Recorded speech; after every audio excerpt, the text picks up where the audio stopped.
We're live. We're alive.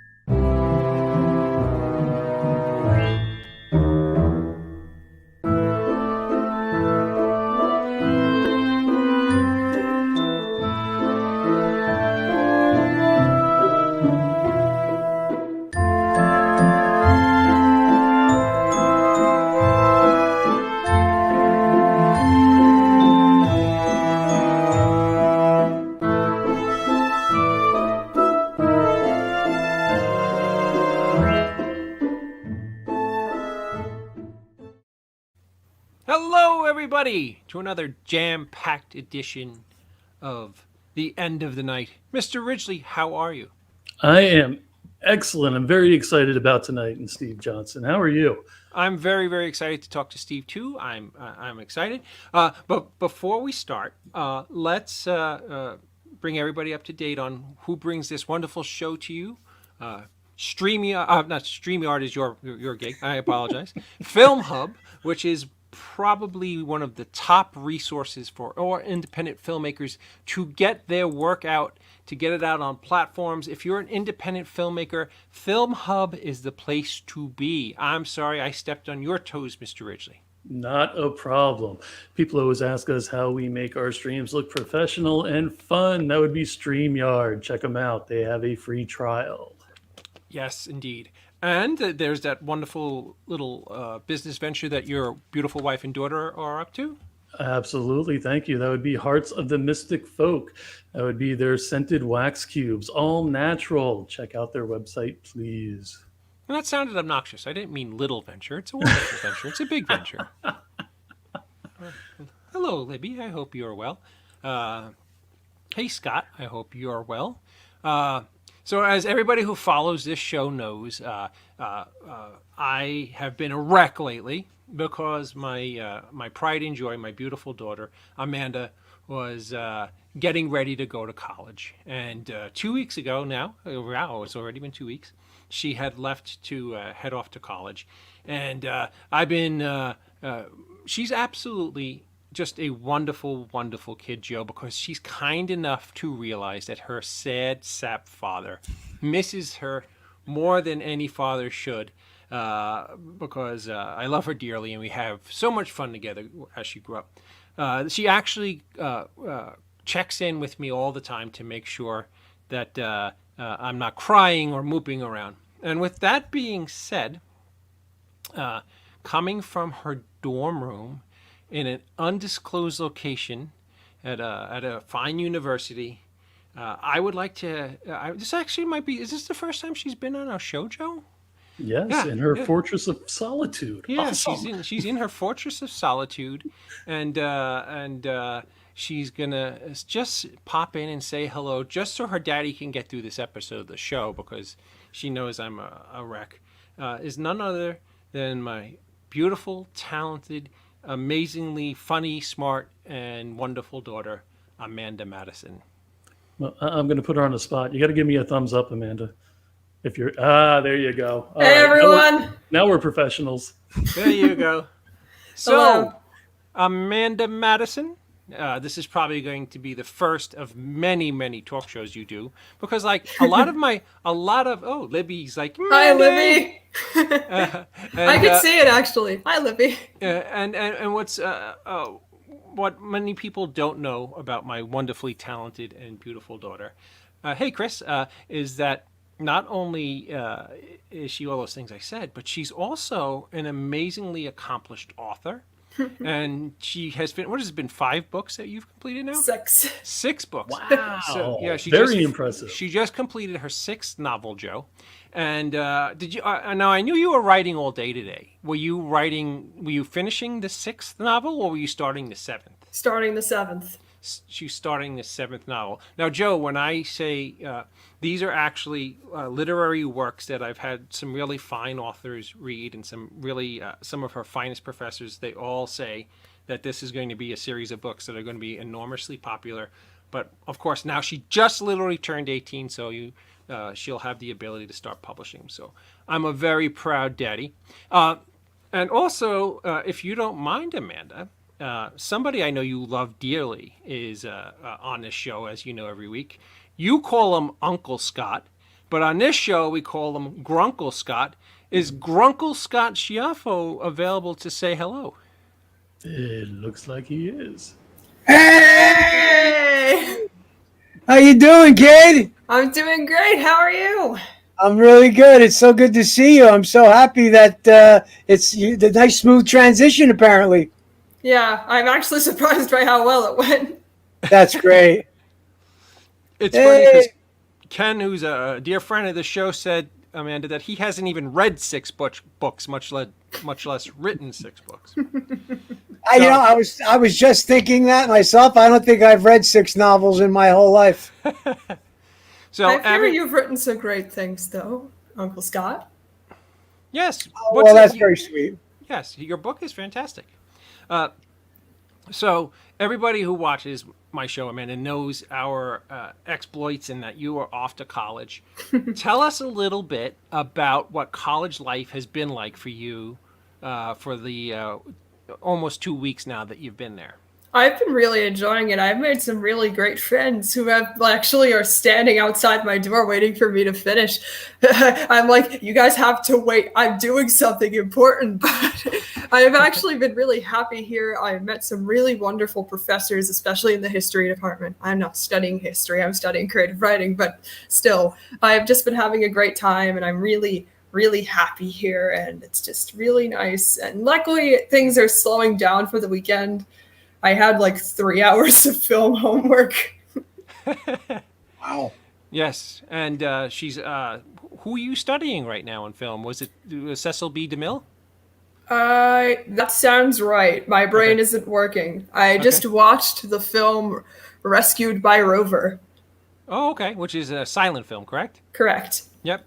And it's funny, she's not following in her father's footsteps of being a film nut. She's actually an English creative writing major with a minor in history and a minor in communications. Yep. So she's going to hopefully support her old man in a couple of years. And Nice. And Amanda, would you like to shout out to your friends who are probably going to watch this later, who are in the other room? Shout out to both Cole and John Melise. John Melise is my roommate, and Cole is one of my best friends. I hope he gets to watch it later, and I hope she gets to watch it later. And she's probably listening to me anyway. She's already outside. CJ Robles says, I love film homework. Yes, film homework. And, film homework is only good when you don't have to do a shot-by-shot segmentation of everything. Like, what is the scene doing to progress the plot? It's a dog walking down the street. What do you want from me? You've literally shown me 3 consecutive shots of a dog running down the street. Why is that important? I mean, it's progressing the plot, obviously, but like, did you need to do it 3 times? And the shots are so repetitive because like, it has to be like 2 minutes of this stupid movie is like, a dog running down the street, a dog running down another street, a dog running back up the street. And it's the same street too. So it's like, it was supposed to be a lesson in using repetitive locations for narrative structure. This is like one of the first films of the early 1900s that actually has narrative structure. I guess that's what the point was. Wow. It horrifies me, Scott, that literally a couple years ago, she was over my shoulder and I was burping her, and now she's literally like 350 times smarter than I am. Easily 350 times. Yeah, it's just unfair. Well, Boo, we all on this show love you very much, and we're very proud of you. And Thank you. Every once in a while, we'll check in with you at college and see what what's up. So that's why the dog crossed the road. You taught CJ why the dog crossed the road. He was trying to get to the baby because apparently a woman stole the baby and the dog knew how to find the baby. Oh, sweet. So the reason why the dog crosses the road is to get to the other side to get the baby. But you have modern technology now, so these are silent films. You can actually download, the piano soundtracks that they played in the theater. Or live organ. Yes, Or, there you or go. you Just know get enough, Uncle Scott to play the piano for me while I watch them. or you know a lot of voice actors. You could literally hire people to put audio track in. Yeah, if only there was actually lines, that would make it easier to do that. All right, sweetheart. I'm not going to keep you from your friends much longer. Thank you so much for coming on the show. I love you course. dearly. Say I love hello you to too. everybody there. I will. Tell Cole to watch it because it's an episode on toys. I know he loves toys. And I will catch up with you later, my sweet. Love you, and thank you for having me, guys. My Have pleasure. a great show. Great seeing you. My favorite person in the world, my daughter, Amanda Madison. Thank you. Oh, well, thank you guys. You have no idea how that makes doing the rest of the show easier for me because just makes me happy. It makes me smile. Thank you, Ken. Thank you very much. Hey, Christopher wants to know, so where can I find the books? They're not out yet, but I suspect her first novel will be out sometime right after Christmas. Wow, that's amazing. Yes. It's a book. It's the Heretic Saga, and you'll see there's a whole bunch of books about a certain set of characters that she wrote, and she's just an unbelievably talented writer for somebody so young. But Wow. you just talk to her for 3 minutes, and you're like, wow, that's a smart kid. So yeah. So this is a series. What you're talking about is a series. All 6 books revolve around the same characters, and she just today started the 7th book. So, and you know what's crazy? I think the shortest novel that she wrote was like 318 pages.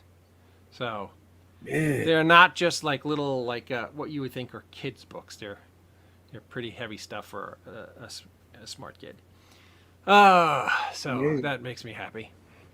Well, ladies and gentlemen, that's what being a father is. You love your child, you bring them up, you send them off into the world, and then you weep like a big sissy when they go off to college. You should do a show with. That's a cool idea. You know what was cool tonight?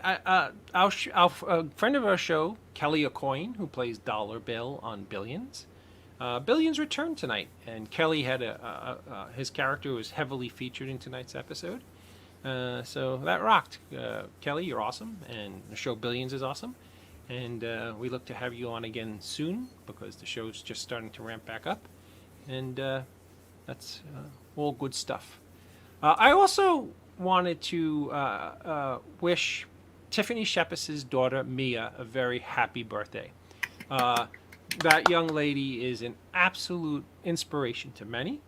And she took a hardship in her life, something that most people would have folded up the tent and went home. And instead of doing what most people would do, she champions a cause and goes out and looks adversity in the face and squarely kicks it in the nuts. So I'm super proud of Mia. Happy birthday, Mia Tretta. Everybody here at the end of the night admire all the wonderful things you do. It's a shame your mom's such a, is Tiffany Shepard. But you are absolutely awesome.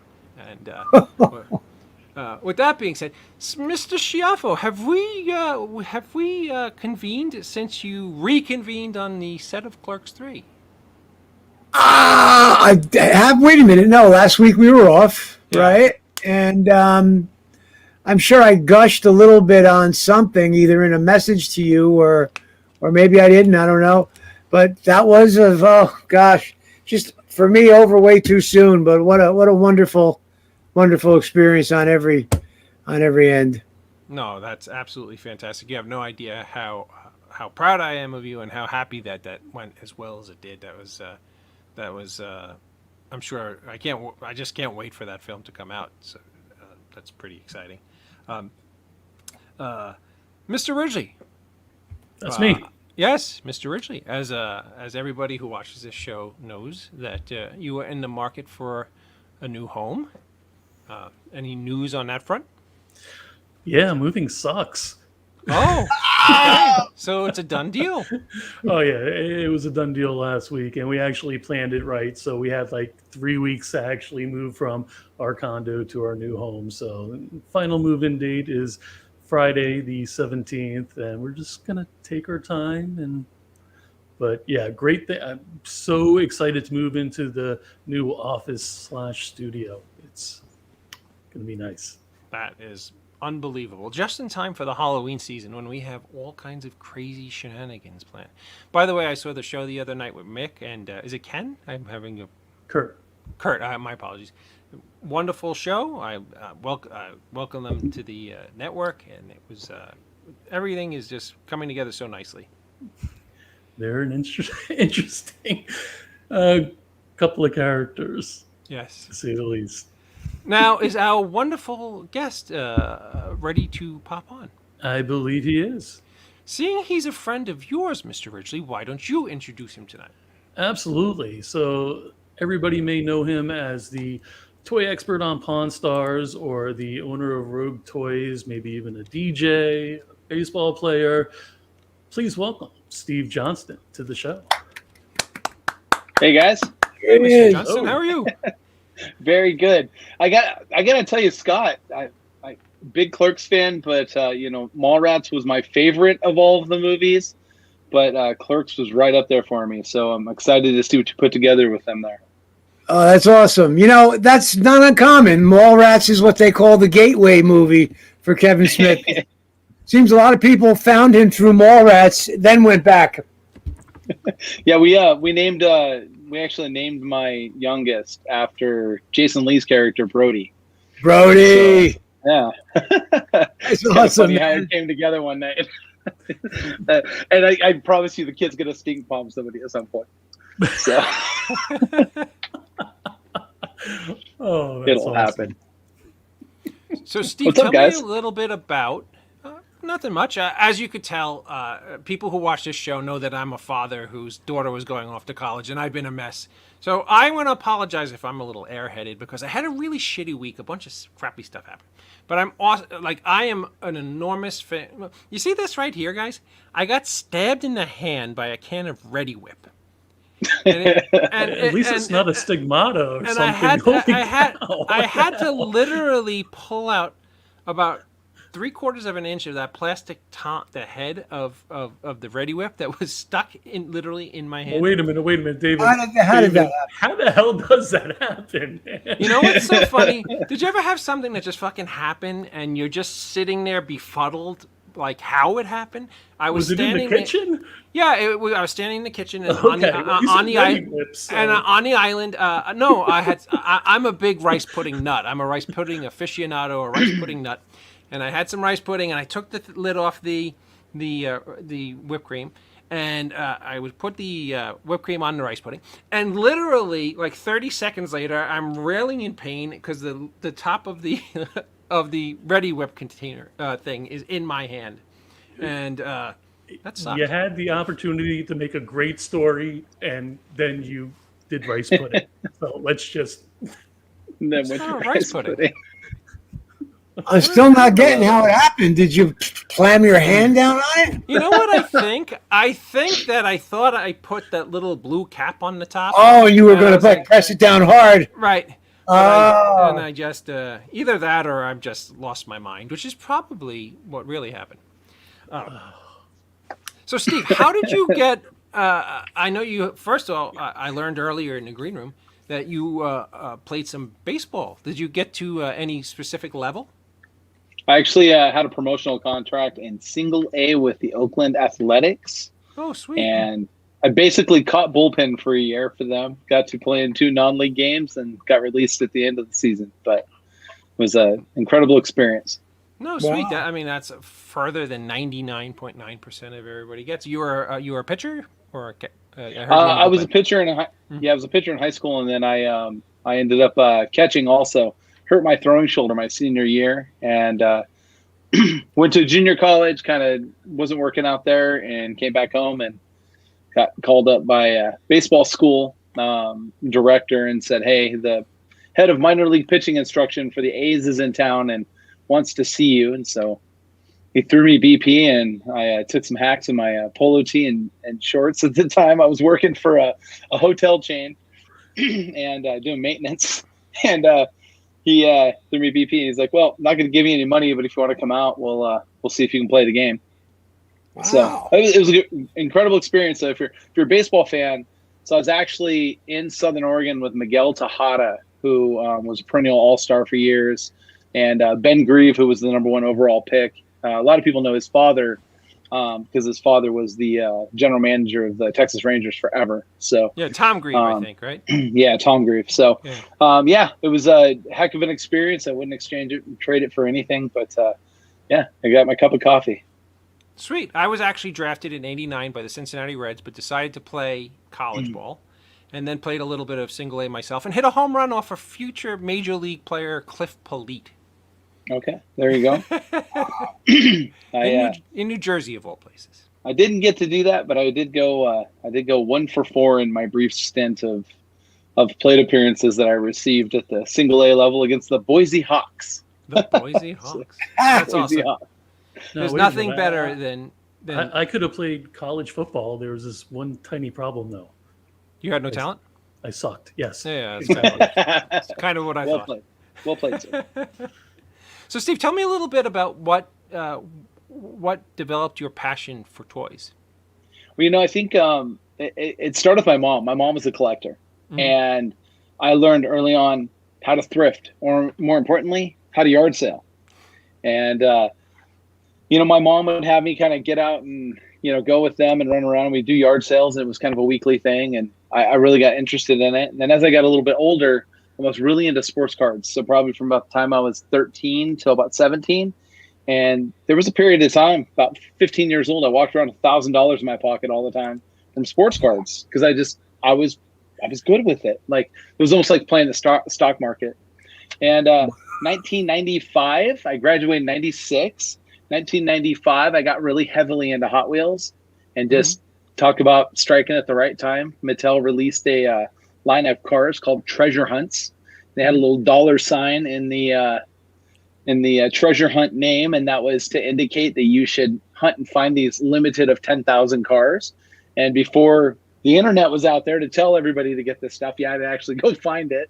And that's what happened. I came across a bunch of stuff, really got interested in it, and found out quickly that people would pay me a very nice amount of money to hunt stuff down for them. So I started doing that, and I did it on the side for years. And then you fast forward, I moved to Las Vegas in 2004. And by 2006, I had a few clients in town that I had been involved with finding them some stuff. Met my wife at the time, and ultimately her and I decided that what we were both doing in life probably wasn't what we both wanted to do. And we found passion behind toys. And so we went and opened our first store. And it's kind of what put us there. And that's a brief synopsis of it. But the general answer of everything is I started as a collector. I sold 2 pieces I thought I would never sell. And once I sold those, everything became for sale. It's funny because we have a very, very similar pattern because when I was a kid, I had an unbelievable passion for base. I think I'm significantly older than you are if you graduated in 1995. But I had a passion for baseball cards and comic books and playing baseball. And it's funny, only when I got older, when I hit 40, I started to really have a great passion for the toys I had when I was a kid. What do you think is the genesis behind people's passion for collecting toys? Do you think it's all about just trying to recapture memories or just being able to have them again? What do you think it is? I think a lot of it has to do with nostalgia. One thing I say that, like, when you walk in our stores, it's like a free time machine, right? I don't know anywhere else you can go do that, right? And when you can come in and you can take that free time machine, right, it can kind of put you back in a specific place in time. Like, there's this smell to PVC plastic that immediately takes me to 1983 opening, a Empire Strikes Back figure on a Return of the Jedi card, Snowtrooper. I just remember doing this and smelling that PVC for the first time, and it stuck with me forever. And so I think that's what a lot of it is. We love to encompass and challenge our childhood. We love to look at what we had, and I find that collectors are a really unique animal. We really are, because we collect in such a variety of different ways. There's so many different things. What might interest you and get you interested in going in the exact same type of collectibles that, say, Joe does, Joe may have a completely different reason for it.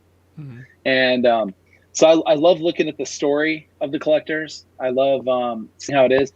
And to mention your daughter being such a attributed writer, I would hope that one day, I have this plan that I want to do a book at some point called The Collector's Mentality, because I really think that there's a unique side to collectors. And so I love that you asked that question, because a lot of collectors collect for different reasons, but I think it all comes back to nostalgia. So at the very beginning, it's just reminds us of where we were, what we felt like, how it was. Something reminds us of a time that we enjoyed. I'd say most of us, even with the worst of childhood, someone enjoyed something about their childhood, and usually comes back to toys or an experience they had.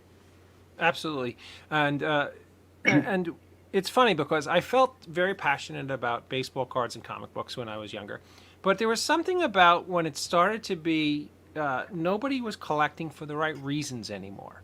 I mean, I have cards that are priceless, literally, but they're not priceless because I didn't get them graded.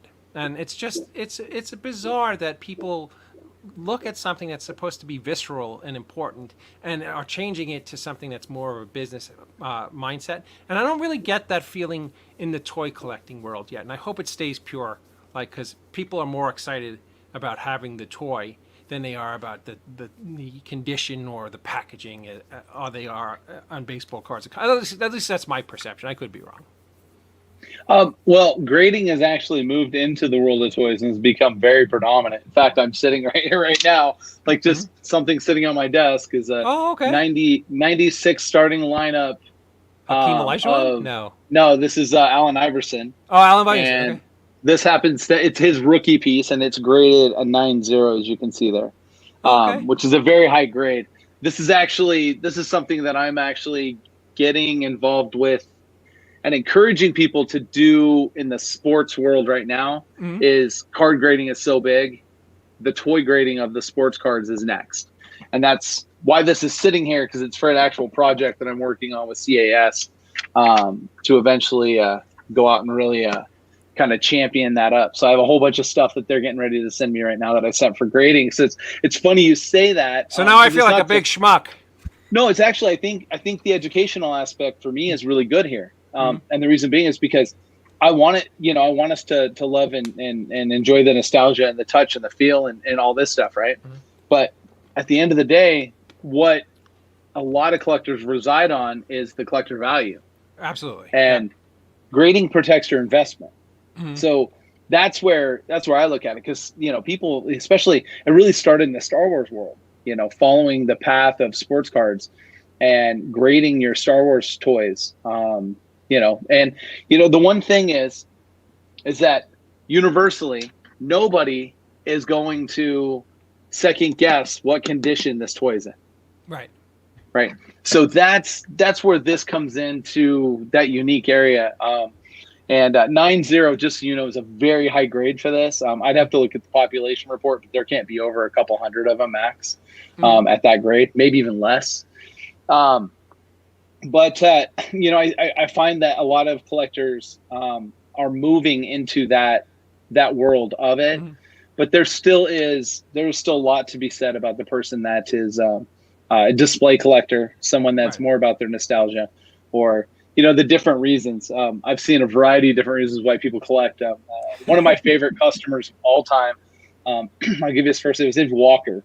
And I love how he collects, because he buys everything that his mom would never buy him.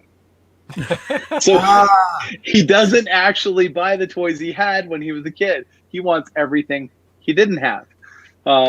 And I love that about him. I think it's a really fun and unique way to collect your toys. But that's exactly it. You never know what kind of drives people. No, You know, absolutely. I mean, I actually buy toys because they were ones I played with when I was a kid, and I still want to play with them. So I understand why there's like a business aspect of all collectings, and then there's the passion aspect. And I guess I'll always be just kind of like a passion guy. I don't know what the hell I'm talking about. And I'm middle, which is weird. I really do, because I found a long time ago it's hard to be the collecting owner. I feel like the best stuff doesn't make it out in your stores. Right. So I generally don't do that. Because if so, I'm gonna tell you, there's some Shogun warriors that never would have made it out of our store. Mazinga. Exactly.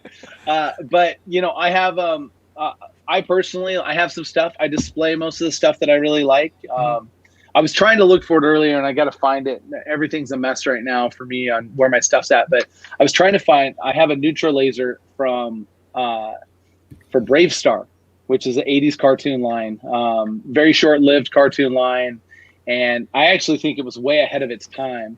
It essentially used the laser tag technology with the infrared rays.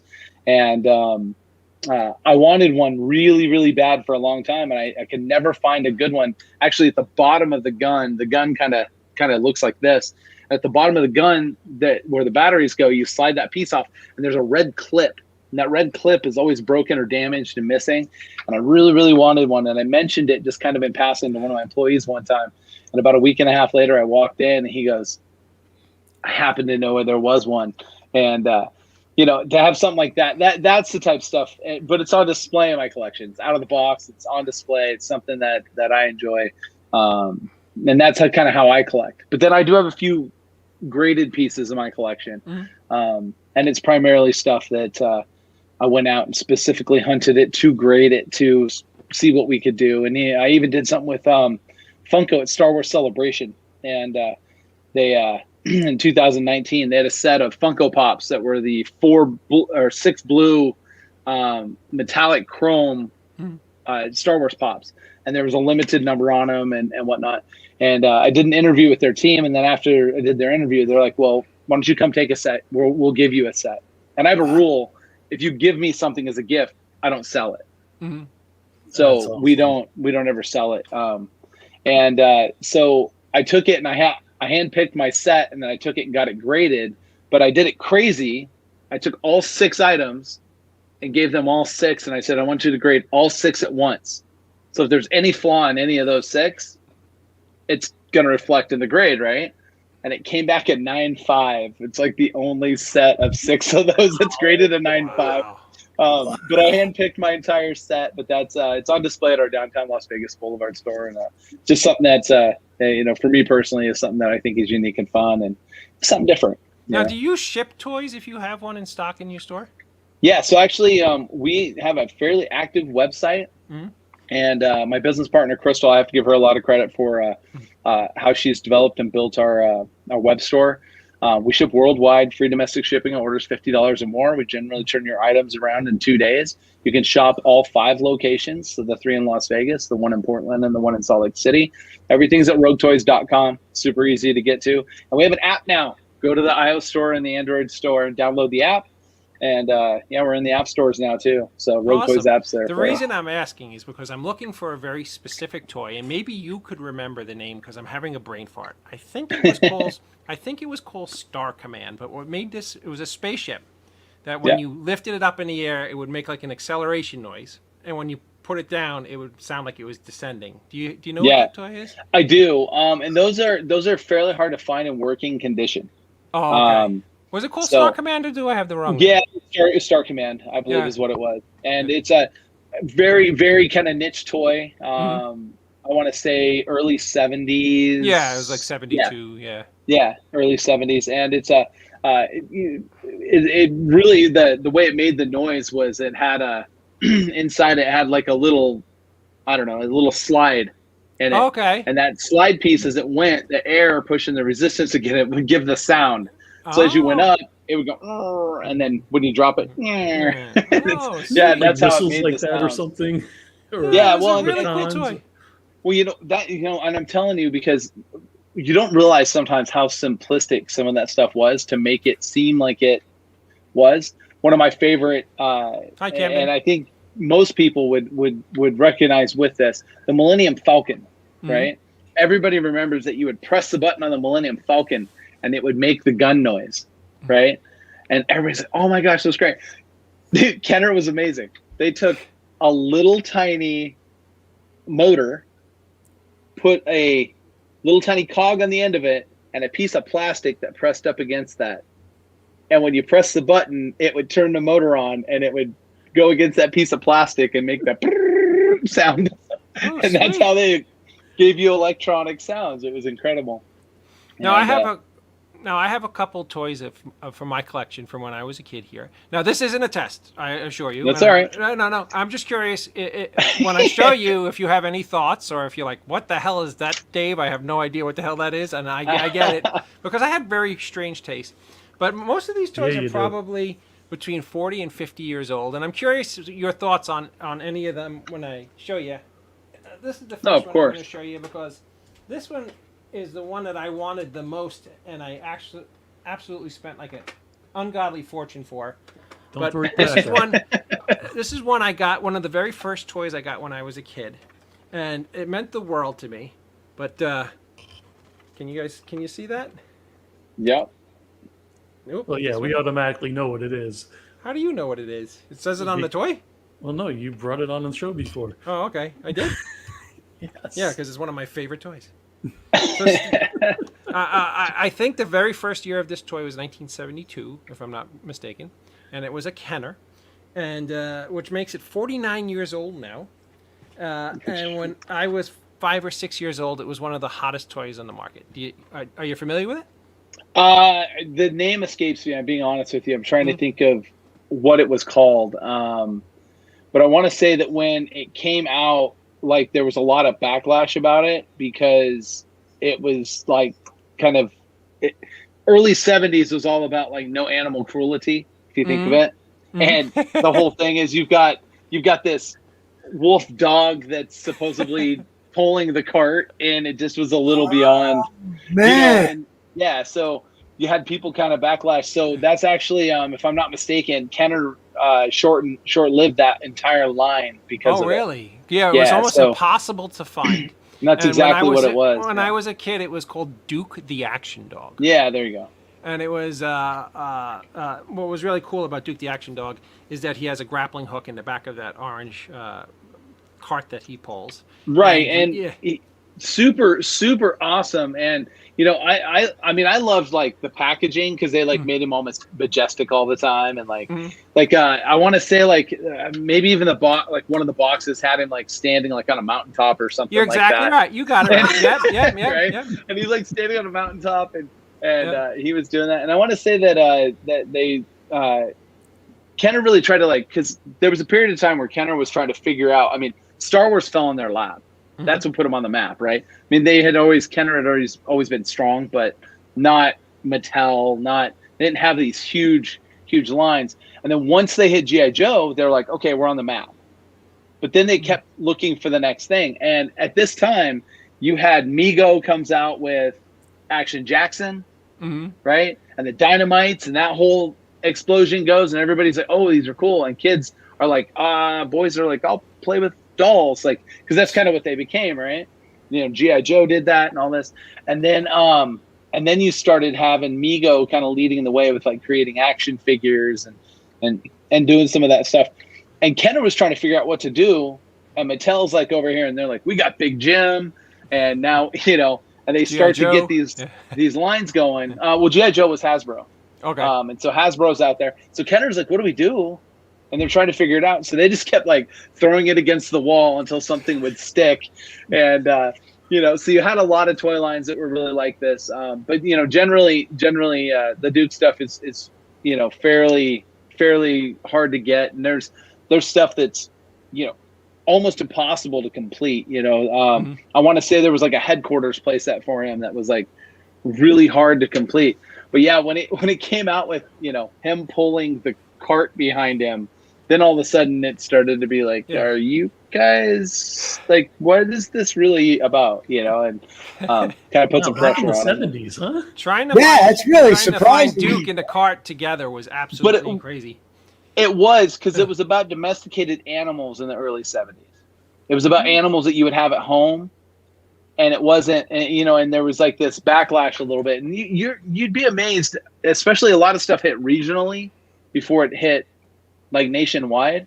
And so you'd get an area where all of a sudden there'd be like a huge backlash about something, and a toy manufacturer look at it and go, yeah, let's pump the brakes on that. And I'm actually thinking like Planet of the Apes, and it's just like, really? All right, yeah, so you but brought see, up, they humanized them, if that makes sense, and So they you weren't a brought up- domesticated animal. So I'm sorry. So you brought up you're right. Mego, and I got something else here that I know you're going to know right away because this was like a super duper popular toy. But this I have in the box and everything. yep, there we go. Star Trek, the Enterprise playset with the cool little spin your transporter, and you know what can I make always- your figure disappear. I mean, this box is now over 50 years old. You know what I It's always beautiful. what I wondered about this? This looks like Leonard Nimoy. Where am I? This looks like Leonard Yep. Nimoy. This looks like DeForest Kelly. But who the hell is that Captain Kirk? Is You that know- the original guy? No.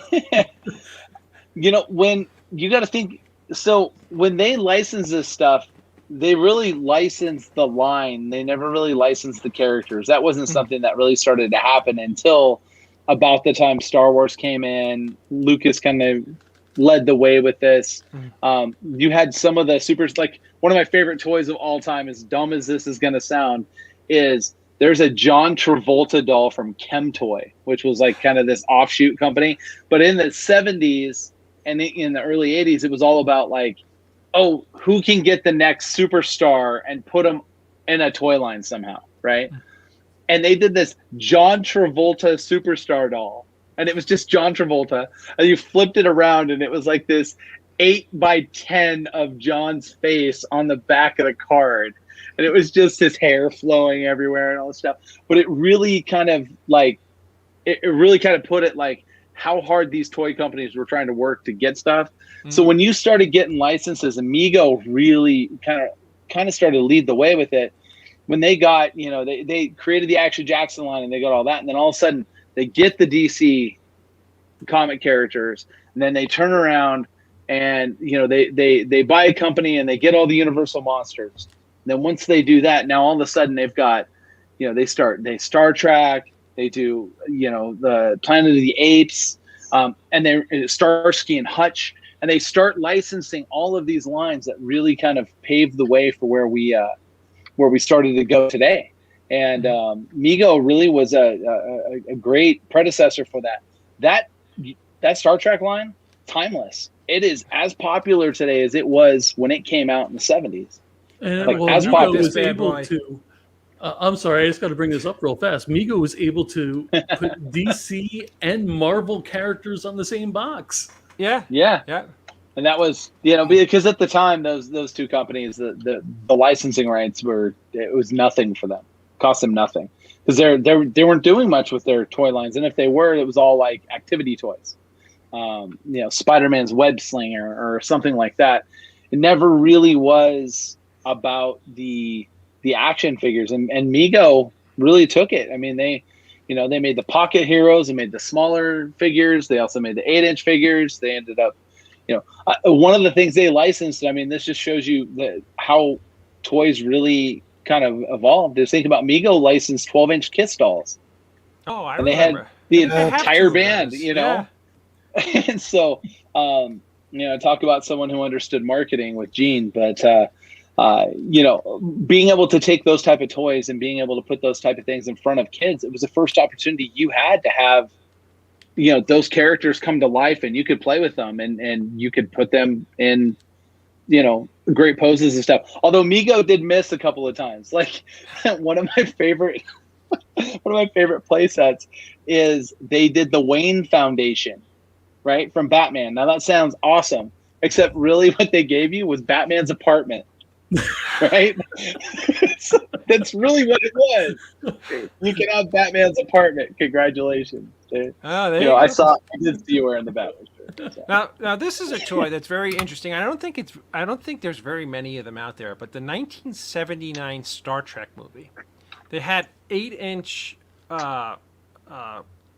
characters, and here's the Klingon, which is really cool because he has like a plastic body armor on him, and he has a little like a gun holder, and his shoes are like little curly shoes. I don't know if you guys could see that. Right. But I mean, what the hell is that?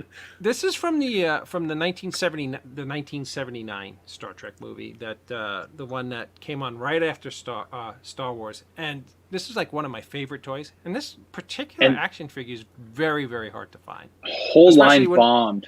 It bombed so hard. Yep. And that's unfortunately that's what was happening at the time. And if you think about it, that line really didn't have a fighting chance because of the backlash to Aliens.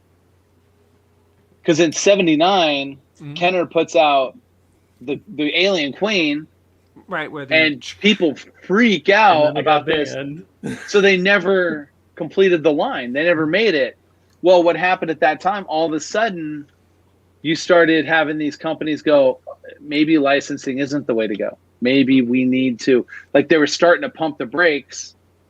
And so, you know, you're starting to get the backlash from people. You see this in '79. Star Wars is going so well as an action figure line. And people are like, And that's where you really saw everybody evolve their differences. Mego went to the 3 3/4 inch figure. And paved the way for when Hasbro made G.I. Joes become 3 3/4 inch figures. Because Hasbro literally took the map that was created by Mego in the rubber band figures, and then did that. Now there's one of my guys that's that definitely close to my heart, and that's the 1980 Kenner Boba Fett, and actually that figure came in 2 different boxes. He's the only one that came on a Star Wars box and an Empire Strikes Back box. Oh, sweet. So when they did that 12-inch line, Kenner didn't realize that they were making dolls, and boys were into action figures now. Mm-hmm. And so they put that line out, and it was not well received. Princess Leia came with a hairbrush, and imagine the Christmas morning you got Princess Leia and you're a little boy. But Boba Fett came at the end of the A New Hope release, and then they were going to plan to do a whole nother Empire Strikes Back release. So they changed the box art, put Boba Fett out with IG-88, which is one of the assassin droid or bounty droid. The tall silver one, right? Yeah, and IG-88 is actually the rarest of all of the 12-inch Kenner Star Wars figures because he was the last one produced in the line, and they killed the line, so it never lived on, and so he's very, very hard to find and condition sensitive. So you know what I like about this particular action figure? It reminds me of the $6 million man I had when I was a kid, because he has the hole in the back of his head, and you can see out of his eyes, which is kind of cool. Does he have a jetpack? The commercial was even better for it. He should, but I don't. Boba Fett's got the play rangefinder. He's like had the kids playing with it. Because Kenner was genius when you think of the marketing behind this stuff. Like, they took that toy and they told you how to play with it. They told you how to pretend with it. And then they took and this is I think this is probably like the probably the biggest part of marketing, as much as we want to give Lucas, credit, and we want to give Kenner credit and all this stuff. They hit a home run by, on the backs of the cards, telling you had to collect them all. Yes. Telling you, here's a checklist. You got to get them all. And as a kid, you had to get it. And then the commercials told you how to play with them. Mm-hmm. So you're like, oh my gosh, I've got to have all these, and it was genius. And that really paved the way for how, toys evolved. And, I think the 80s were kings for toys for a reason. It was because they taught kids how to play with them, and kids played with the toys. That's awesome. Well, Steve, I know we agreed to a time. Are you good for a few more minutes, or? Yeah, no, you're good as long as you need me. Awesome.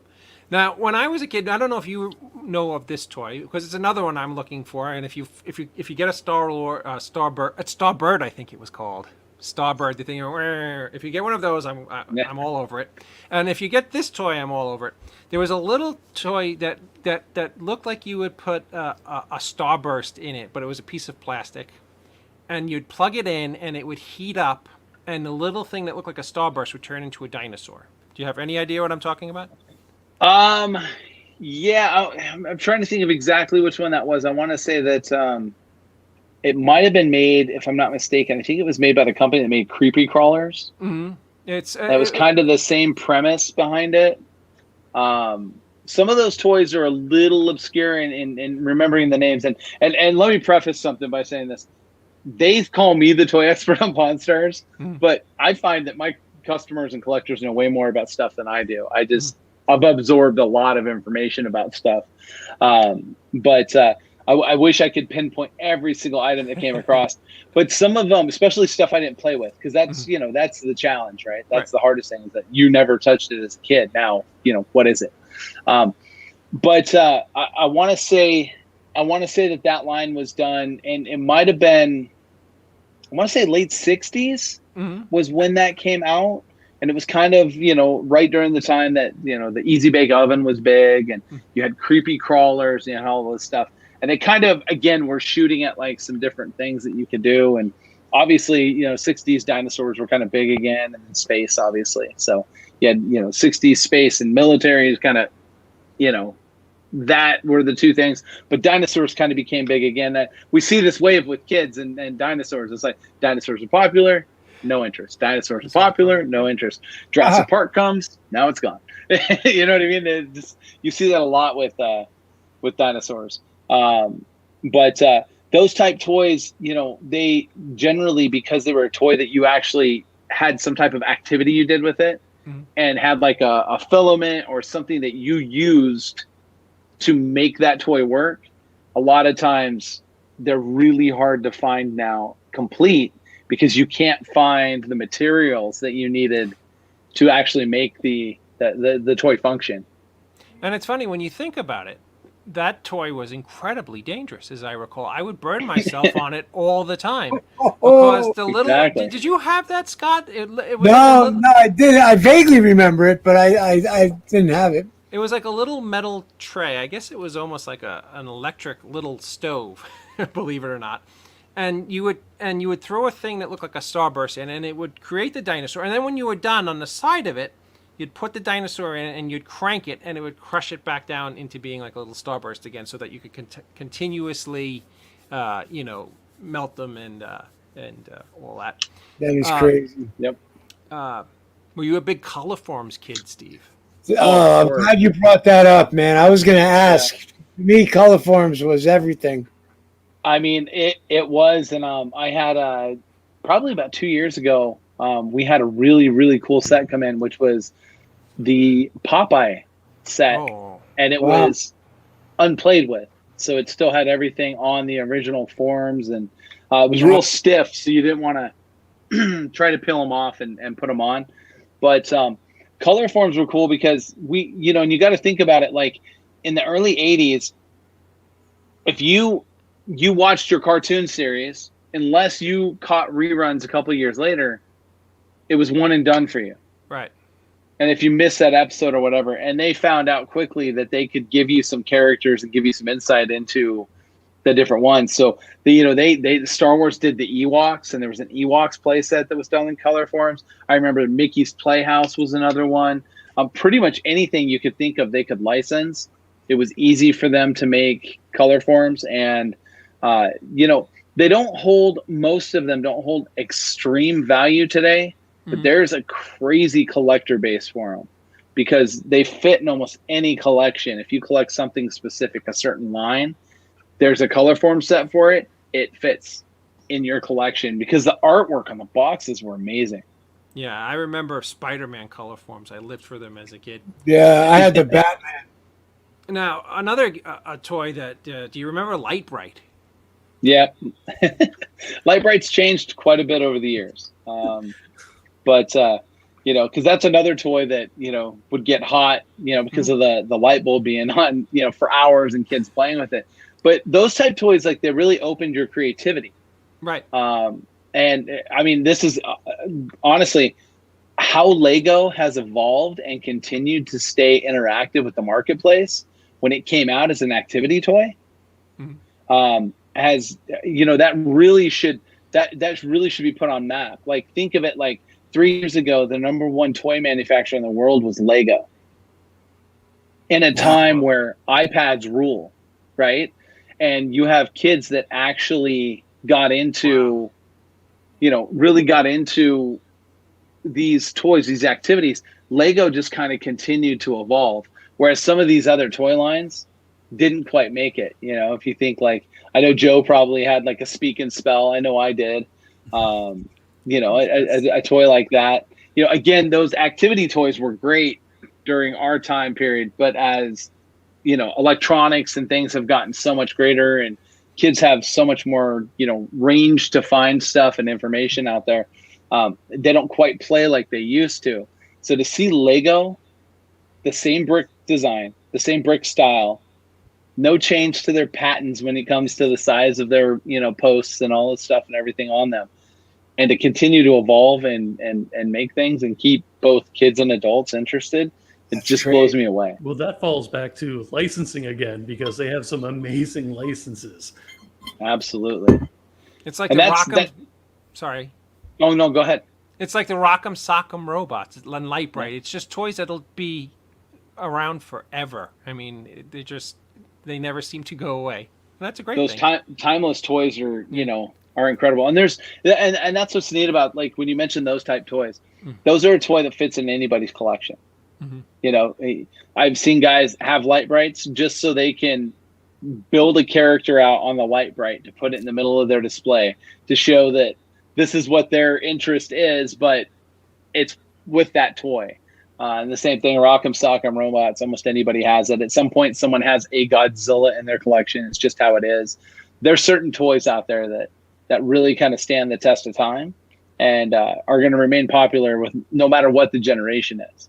Well, speaking of that, if I may, so board games, are board games collectible? I'm asking for a reason, because Scott sent me a picture and I'm kind of curious about it, as is he. Are board games collectible? There's definitely a board game collector out there. And it's become kind of a niche to where you have board game cafes now that people will go and they service hundreds upon hundreds of games for you to choose from to play with friends at the table. Oh, wow. And it's become a very social thing. But because of that, there are some board games that are incredibly rare and can be extremely valuable.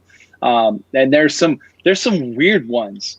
I'm trying to remember what the exact name of it, but there's a banking one that basically would teach you like how to invest. And it's like crazy valuable. You know, you've got, you know, things like early versions of Hungry Hippos or Mousetrap that can be incredibly valuable because they're the first editions of those games. Game pieces from some of the early Monopoly games can be extremely valuable. You know, it just depends. It really is. But there's a collector out there for them for sure. Do you know anything about this one by chance? This is what he sent me. The arrest and trial game. Yeah.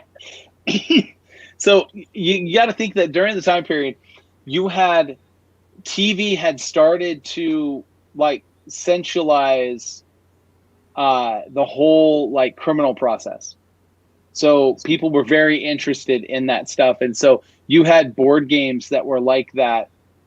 A board game like that, I just offhand, I want to say it's probably in that $60, $70 range, and you know, that condition with all the parts and pieces if they're there. They are available and they are out there. The games that become really valuable become those games that have small parts and pieces that you would lose, or if there was like a paper product that you had to use the paper and you no longer have the paper because that's what you use to play the game. Everything. That original paperwork or original pencils that would come with it, that type stuff can make a board game incredibly valuable. And there are. I don't carry board games much in my stores. Some licensed ones. You know, since David, you mentioned Star Trek. You know, we recently had one of the 3D Star Trek chess sets because of what it is. It's a 3D platformed, great characters, like those type of games, board games will carry. But generally what I find is if you're out thrifting, you're hitting the thrift stores, you're hitting your yard sales and stuff, 99% of the time when a board game hits a yard sale, it's because it's missing something. And so it's not often that you find it complete and ready to go. And so it makes it very hard. And that stuff's got to be complete. It's the same thing with model cars. If it's not from original shrink wrapping as it came, and if you can't verify all the parts and pieces are there, you've got a model missing one part. It's an incomplete model. Now that chessboard you're talking about is the 3-level one that they would have, like Kirk and Spock would play on the in the Enterprise, right? Exactly. Yeah. And then this would be the Star Trek characters on it. Yeah. The characters are on the board itself, but the 3-layer one, that's so freaking cool. Exactly. It's very cool. If you were going to tell a young kid who's just starting to collect toys and is not looking to spend big money on toys from the past, but wants to buy current toys that you would think would have some kind of collectability in the future, what would you suggest? Right now, Lego's your safe investment. It just is. And what Lego's done and what's genius about it, and kind of what Funko has done too, is with Funko Pops, is they take and they vault or they retire sets. And when they do that, they take stuff off the market. They're no longer going to make that edition, make that item, and that becomes incredibly collectible.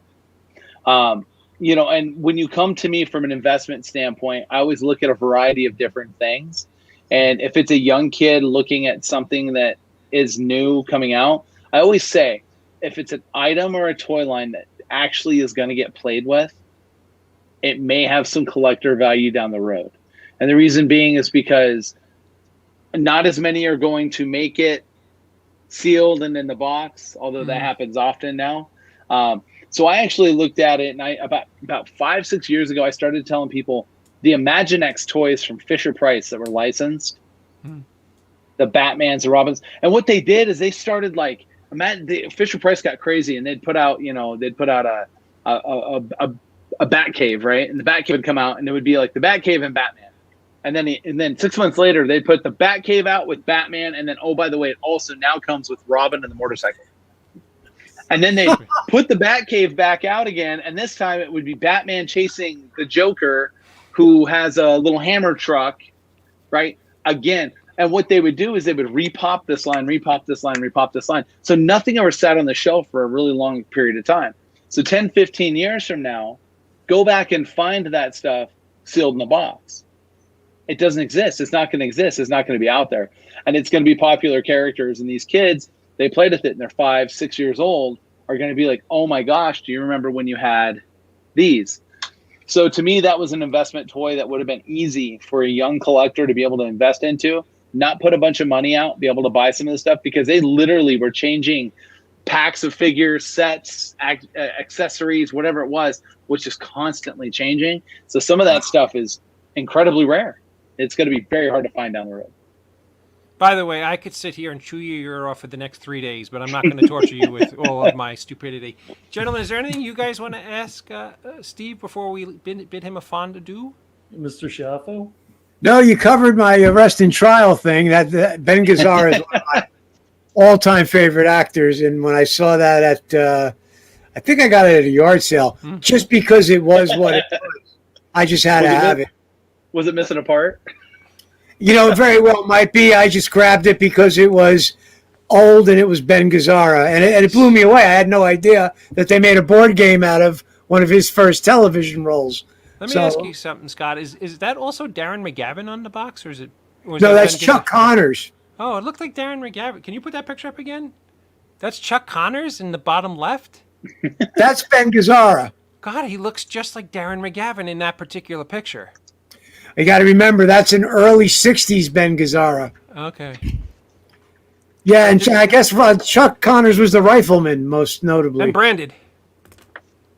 Did you ever think you were going to say that's early 60s Ben Gazzara in your life?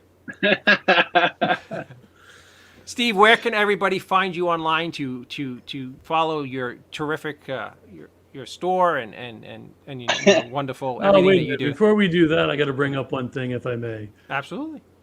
I got to bring up this. This is friggin' beautiful. This is wonderful. So this is about this actually, let's before. give the credit where credit is due here. That's the art of Michael Barnard, who is an incredible artist. He's a Garbage Pail Kids sketch artist, but also has done some incredible things, including packaging for Super 7 for the Back to the Future line and a bunch of stuff. He's actually creative director for the convention.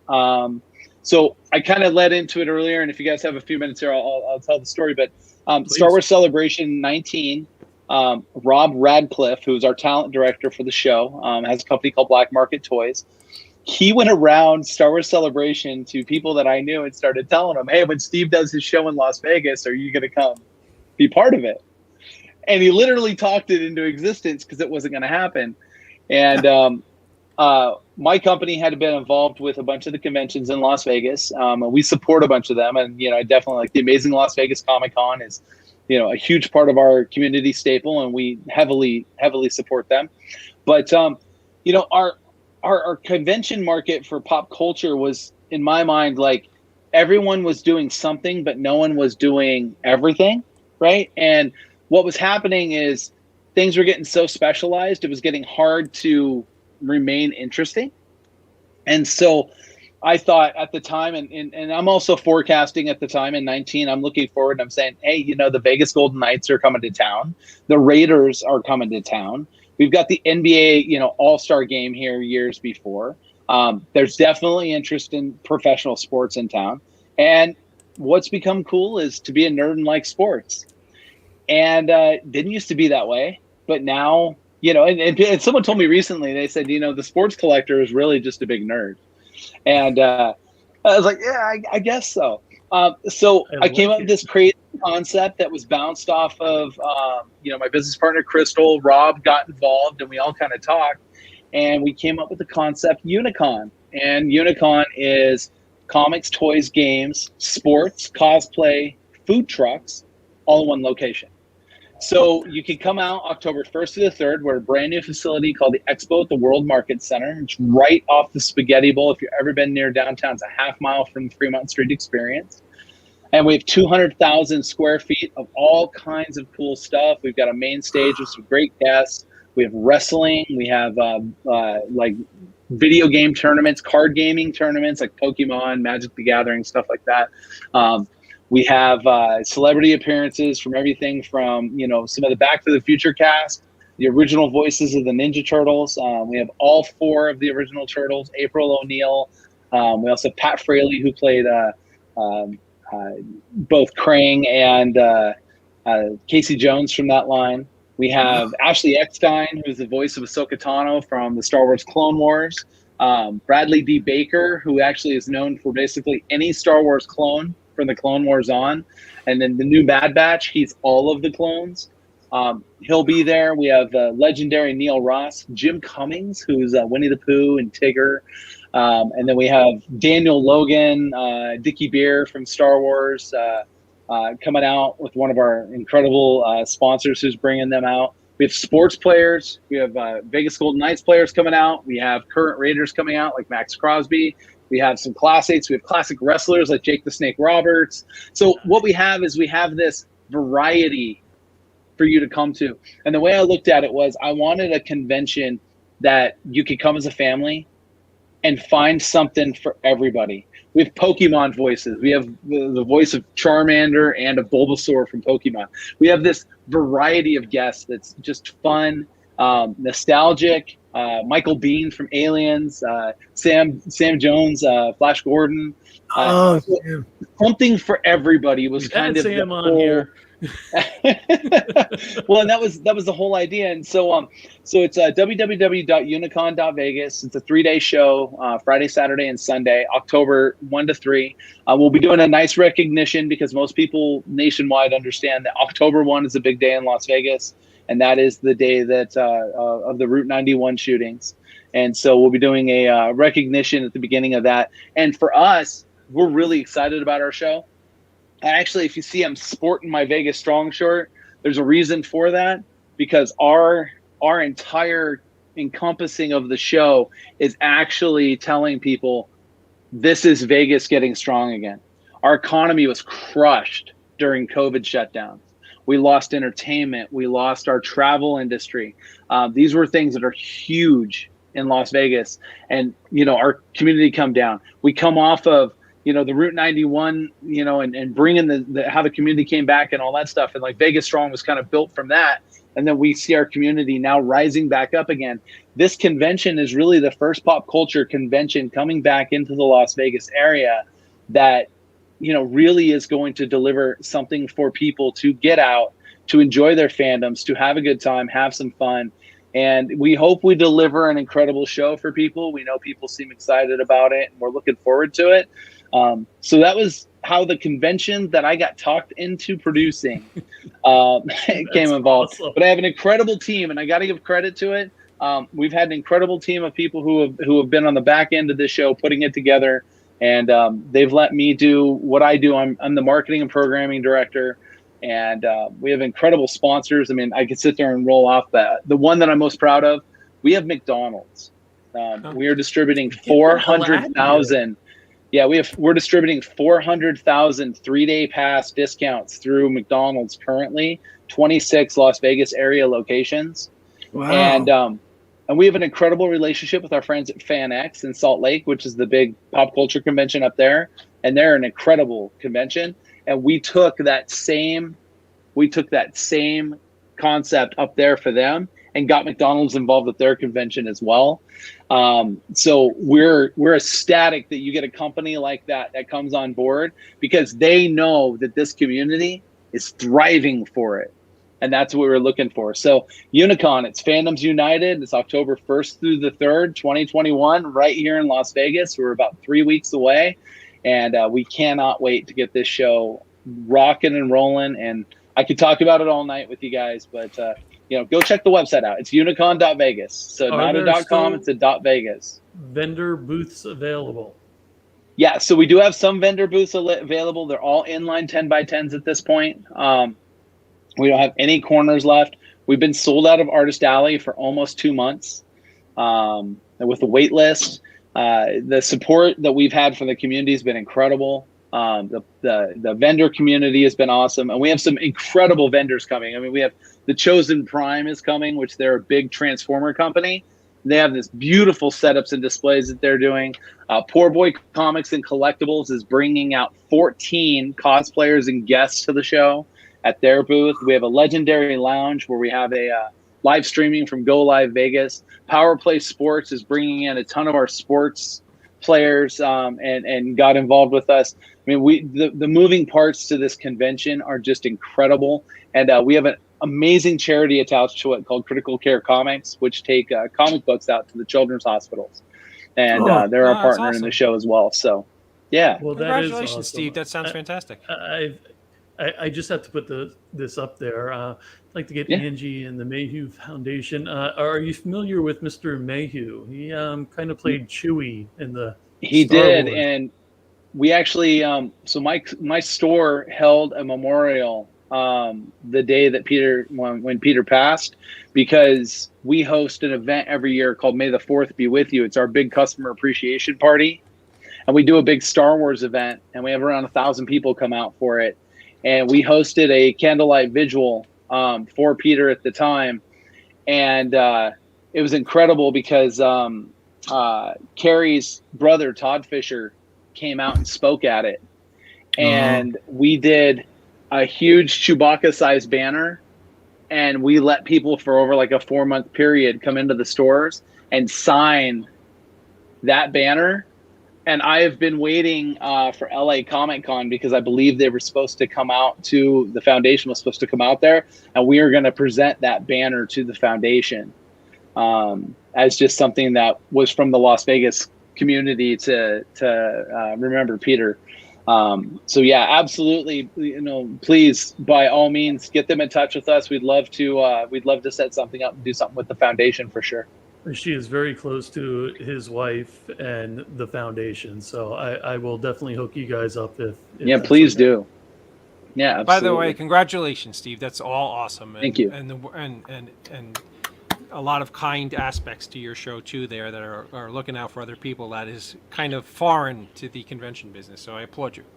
No, I agree with you, and I will tell you that was a big part of us doing this. We came from the convention floor, and we know what it's like to be that vendor, and we know what it's like to be that charity that's involved.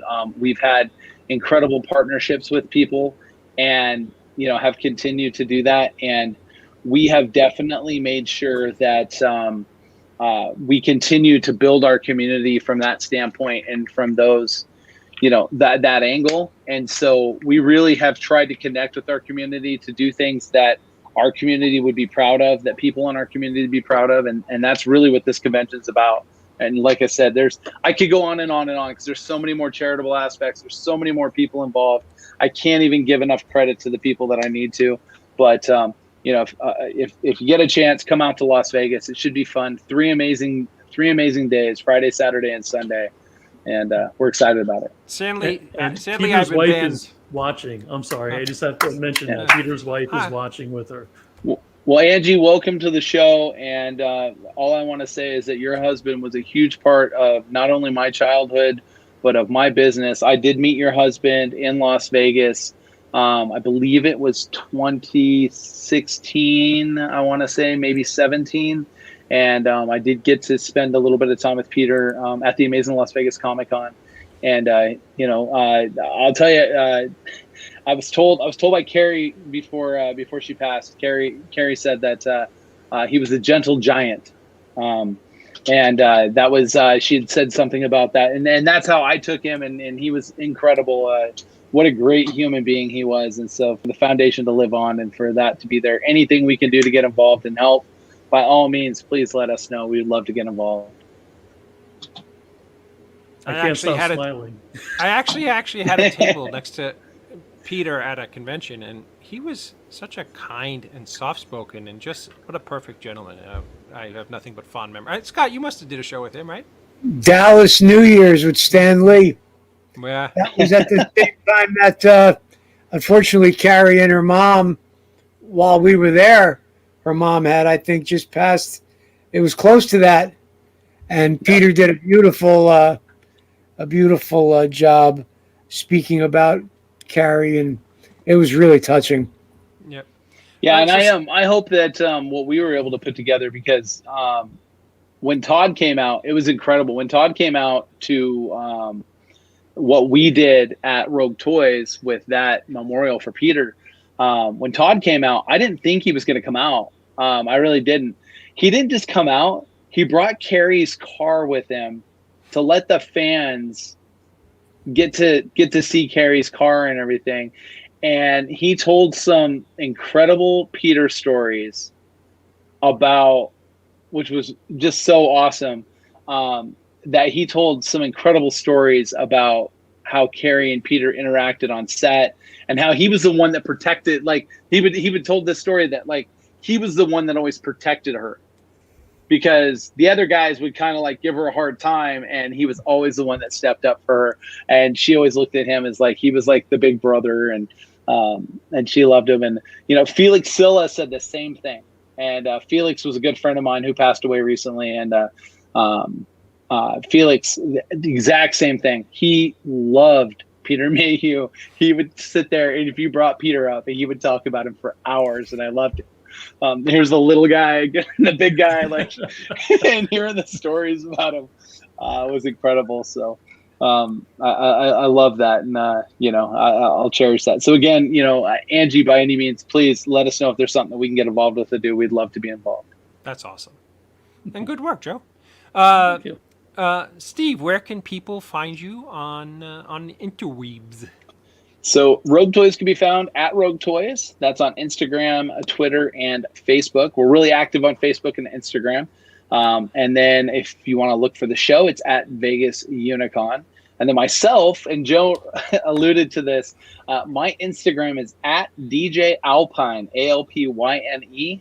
And he mentioned it before, but yeah, I had a DJ career prior to getting in the toy world. That was, I did toys on the side, and that was my career for a long time. And my Instagram was recently brought back as that. So doing that. But yeah, you can find us there, and then you can visit www.roguetoys.com, and you can purchase all your toys there. Of course, we got free domestic shipping at orders $50 or more.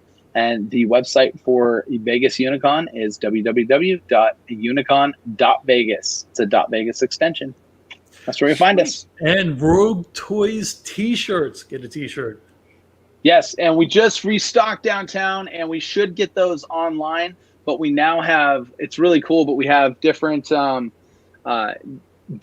colors around the outside of the Rogue Toy shirts. So we've got a whole new design that's there. And then we also have the toyexperts.net. I should mention that. That is Crystal and I's platform. If you want to see episodes of Pawn Stars that I've been on, there's some links to some episodes on there. Also, we have the Toy Expert pins and the Toy Expert shirts, which are pretty cool. And the logo's incredible. It's basically like a Mickey fist holding a Boba Fett and a Cobra Commander, which is really neat. And that was designed by Crystal, something that was really cool. So we do have shirts and the pins on that. But yeah, you can go there and check it out. And then Pawn Stars, I got to mention it, guys. Pawn Stars, the new Pawn Stars is on every Saturday night now. And I was on this last week with Thor's mighty hammer and his headgear from EFX Studio. And they actually came and filmed in the downtown store. So you get a glimpse of what our downtown Las Vegas Boulevard store looks like. Catch that episode. So. And just so you guys know, Crystal made, where the hell am I? That Superman pin. Damn, I can't point the right way. Yeah. Years ago. Yeah, it's over your, where we see it, it's your right shoulder. It's on our left, and it's right below the Harley. I see it right there. That's yeah, it. that was a project that she was working on at the time, and she really got more involved in Rogue Toys after that. But she was doing Perfectly Nerdy, and that's when Joe picked that up. I remember that. So thank you for supporting her for that. That was amazing. Supporting everything we can, absolutely. And I just have thank you, one guys. more question for you, Steve. Yeah. How did Jordan get a show toy hunting and you didn't? He came before me. And in fact, I had Jordan out as a guest in that amazing Las Vegas Comic Con 2016. I brought him out as a guest, and we had him out. And Jordan, Jordan's an incredible guy. And we actually had been talking with the producers. This was prior to my involvement with History. And we were talking to producers about them coming out to Las Vegas, and we'd actually put together this really cool episode. And I guess I could talk about it because it never happened and what it was. We have a collector here in town who's actually a curator at the Shark Tank at the Golden Nugget. He is an Aquaman collector, believe it or not. So one of the grails for Aquaman collecting is the Great White playset. So he doesn't have this. It's something that's on his list. So we had actually set it up where I was going to bring him out, introduce him to Jordan. Jordan was going to go find it. What he didn't know and what I knew is Jordan had actually found it recently and had it. So they were going to actually be able to get it for him and present it to him. So it was going to be really a really unique opportunity for an episode that would have been different. But it never came to. They canned filming at the end of the season prior, and we were supposed to be in the next season, and it never happened. So I know Jordan pretty well. He's with Disney now, and yeah, I saw him at D23 last. It's a polarizing relationship with he and I. I think it's one of those things that just over time. It's kind of like, oh, you did TV. Oh, you did TV. Cool. Well, I'm over here doing TV. But what Jordan's doing with Disney is pretty cool. And I have to say what he did for the toy community at the time when he did the Toy Hunter was really impressive because it did bring it to a mainstream. It did make it very interesting for people. And, to give some credit where credit's due everywhere too, don't forget about Nacelle Company and the Toys That Made Us, because they did something absolutely incredible in our world. I was supposed to have you on the show with Brian Weiss. You were supposed to be on the show a year ago with Brian. And so Brian and I are very, very close. And Brian and them and Billy Galaxy in Portland concepted a toy store near you to help toy stores coming out of COVID. and they did an incredible job. And there's still episodes to air. We actually have an episode that's never aired. It's not even in this next season. They're still got seasons behind it that'll be coming out. And the stores that are featured in those episodes, go out and stream them. Like, seriously, if you can watch them anywhere, go watch them, because the stores that are attached to an episode benefit from any proceeds that they earn from them. They're turning that back into those stores to help during the time of, during shutdowns and whatever it was. So I got to answer that. Excuse me. It's Brian Volkweiss. It's the Toys That Made Us. There's 2 seasons available right now, I think, and then they're also doing and the movies third that one's made us. coming up. Yeah, and they got the movies that made us, which is just incredible. And they also do comedy. The Nacelle Board. Kevin Smith's Heart Attack episode, or yeah. And that's special. the thing, is that Brian Volkweiss and what he's done at Nacelle with the group of guys there is incredible. And maybe, I don't know, Brian, let's work together sometime. Let's do something. I had him on before, and you were both supposed to be on that night. I was crushed when he unfortunately had to cancel. I was like, crap. He's a nice guy, though. He's incredible. What he's doing in our world for sure is definitely impressive. So, and it's exciting. And it says, thank you guys for having me on, because this is amazing. And what you guys do, keep doing what you guys do, because you're giving people an opportunity to have a voice and see some different sides of things. And I appreciate you guys very much. Well, I don't want to speak for David, but would you come on again? Of course. Anytime you let me know. And if I can make it work, I know in fairness, I got to tell you guys, I apologize. Joe had me booked and I canceled on him, and that was totally 100% on me. But in fairness, the Golden Knights made the playoffs, and I'm being very transparent about it. It was Game 5, and I was like, Joe, I can't. I'm so sorry. I have tickets. I totally. You got to realize my Islanders were in the same thing. So I know. I think, as I recall, that night Tiffany Shepard stepped in and just abused me for an hour, so it was perfectly fine. Yay! Steve, it was an absolute pleasure to meet you. It was an honor, and you too as well. Super smart guy, and I can't. I'm going to actually reach out to you for a bunch of toys that I want to. If you could hunt them down, I'd be more than happy to purchase. What we do. And thank you for being on the show tonight. Anytime you have anything you want to promote or you want to come on, you're part of the family now. Everybody, Mr. Steve Johnston.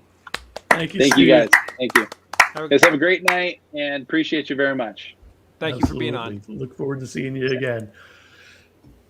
Awesome. I love having Steve on. I'm sorry. I know we ran over. It was just it's quite so all right. Cool. I'm glad you had a good time. I had a great time. Yes, I'm sorry I talked so much. I would have shut the hell up and let you talk more. Well,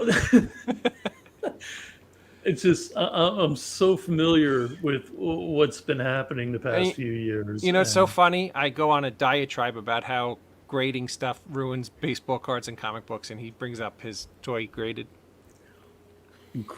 Felt like such a schmuck. Well, but the way am I misunderstanding it, or without the grading, you can't put a real quantitative value on? I have, just to give you an idea, I have a T211 Honus Wagner. It's the most rarest and the most expensive baseball card in the world. Now, the only way I could sell it for what it's worth is to have it graded. But here's the thing that is so despicable about it. If I send this card off to a grader, you would think that there's a price to grade a card, no matter if the card's worth $1 or if the card's worth $1 million. They do the same process for every card. So it's price, okay. So if I send them a card that's worth $100, they're going to charge me $20 to grade it, right? So it's 20%? No, it doesn't base it. There's no rhyme or reason to the way they do it. It's not like a strict 20%.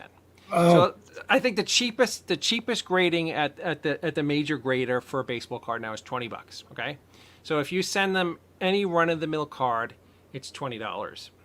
If I send them Honus Wagner, and based upon what it's graded at, they're going to charge me maybe $45,000-$50,000 to grade the card. and I find that kind of stuff just not cool because there's no That rhyme or doesn't seem like it makes sense. It does seem Right. like it's an exploitation. Absolutely, and that's what I think has killed the the industry of baseball cards and comic book collecting. I have no idea what it is in toys. I really don't. I didn't know they were grading toys. So it upsets me because I have a collection of very, very valuable baseball cards that I've been collecting now for over 40 years. But because I collected out of the true passion and love of baseball card collecting, I'm not going to go get it graded because I have no desire to sell any of this. Well, there you go. You have no desire to sell. You're going to keep it, and you're going to pass it down to your daughter. And Right, but what if my daughter wants to sell it? Then she's going to have to grade it. It's just I find it very tacky. Like if you're going to have a company and you're going to grade stuff, you it should should have be the same price for everything. Right. If it's $100 card or it's $1 million card, they do the same exact process. They shouldn't get a piece of the action on what card or comic book you're selling. That's just the way I feel. Yeah. So what the hell do I know? But how much more involved is it grading a $1 million card than it is a $10 card?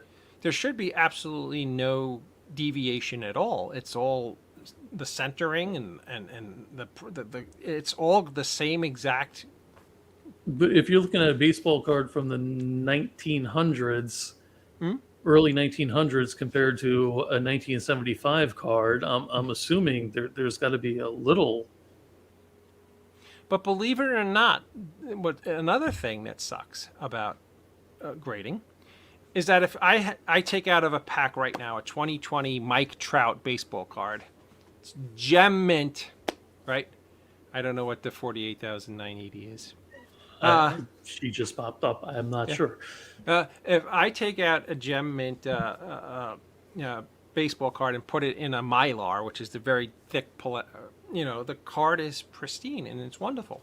But if you have a 1911 Honus Wagner that is 110 years old, baseball cards originally came out, you'll never believe this, baseball cards were in the plastic in the back of cigarette packs. Right, yeah. I was going to say tobacco. Yeah, and tobacco products. So the difference in the grading process. Okay. So they, when people got them, they didn't take them and put them in so they threw them away or threw them in the drawer. Or... Right. There's no gem mint Honus Wagner. So in theory, if grading was done like with any kind of real intelligence, you would grade upon a curve. Doesn't that make sense? The card's 110 years old. If you have the best one that anybody could find, you should call that a mint version because that's the closest thing there is. But no, they grade a card that's 110 years old like they grade a card that you just pull out of a pack. And so any crease or any split or anything is going to corner degrade around it. By... And there are things that get you bad grades that, you could pull out a card from a pack that you buy today and put it in a plastic and literally get a 7 or 8 for something the manufacturer did, like centering the photograph, the borders, stuff that you have absolutely no control over when you purchase the card. So, but that I understand because that's part of the card being pristine. I understand that.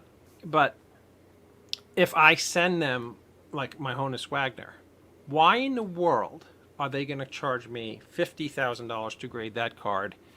If I send them a Johnny Bench, they're going to charge me $20. It makes no sense to me. Now, I understand that once they grade it, it's much easier for me to sell that card. But what if I don't want to sell it? What if I just want to have a collection? So I spend that money just to validate what quality it is? Just doesn't make sense to me. I don't know. I'm old and grumpy. What do I know? Scott's going to fall asleep. Yes. Now I'm going to float away. I have got to hit the little boys' room. With that being said, I want to thank Steve for joining us tonight. He was a wonderful guest. I could talk about toys all night. One just sold for 6.6. I wonder if she's talking about a Wagner. Yeah, I would assume that's what she's talking about. Just a one. Steve Johnston. He's a fountain of information and just seems like a great guy. So I want to thank him for joining us tonight. Thank you, Joe, for booking a guest for us. That was awesome. And I want to thank my beautiful daughter for stopping on. That was wonderful. Made me smile. And, you know, Yes, Wagner in August. yes. Nice. Mr. Schiaffo, you got anything? I got nothing. Nothing. He's like, I gotta hit No, the head. I love you all. I love you the most, to say the least. Thank you. All right. Everybody, we'll be back on this lovely train wreck of a program next Sunday night. We'll have somebody here who's we're not worthy to speak to, which is usually the case. With that being said, again, everybody, thank you for watching the show. Thank you for sticking with us. Thank you for sticking with the network. We love you all. And what the hell? What's my line, Scott? Do you want to do it this week? No man is a failure who has friends. Right. Okay, wait. You didn't really deliver it, so I'll do it. Remember, no man is a failure who has friends. Good night, everybody. And thank you, Lucia.